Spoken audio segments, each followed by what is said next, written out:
figure out how you need a bit more time for your teachers to work collaboratively, professionally, get some planning time, scheduling can be really challenging. And as a former person who navigated that school-wide schedule for everything to fit, it is complex, and there are many steps that can really orchestrate the process for you and get some other minds on the scene. So we're going to go to a resource from Learning Forward today that's going to help you do that. Here we go. This resource comes from Learning Forward. It's Establishing Time for Professional Learning. I will drop the link in the description.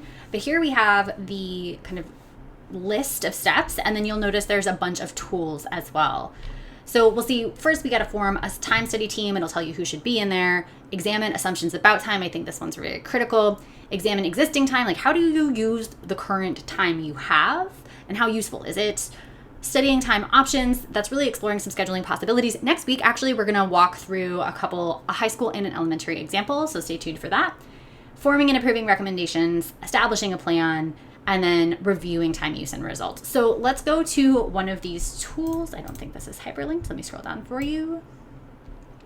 So on page 34, we have some tools around examining assumptions about time. I found these to be very valuable, especially when we're thinking about systems transformation more broadly, which is the theme this month on the podcast and the YouTube channel.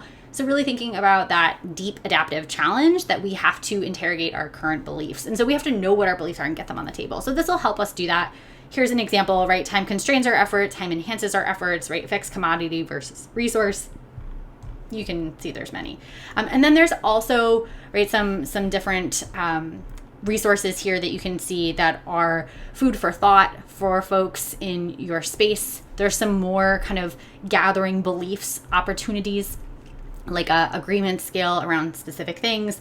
So does our professional learning occur primarily during the school day? You know, what do we think? Do we have several times per week for professional learning that is scheduled, right? Are staff meetings used for professional learning? So there's a lot here in terms of all of these.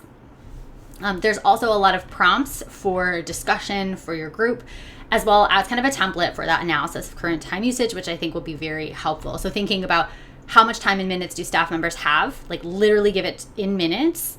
How many minutes are they expected to attend meetings? How many professional learning days per year are planned? When do they occur?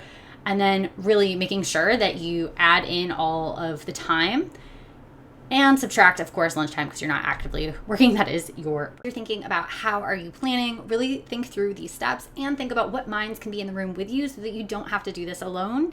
There are many possibilities out there. I'm excited for you to explore them, and stay tuned for next week where we will explore two together.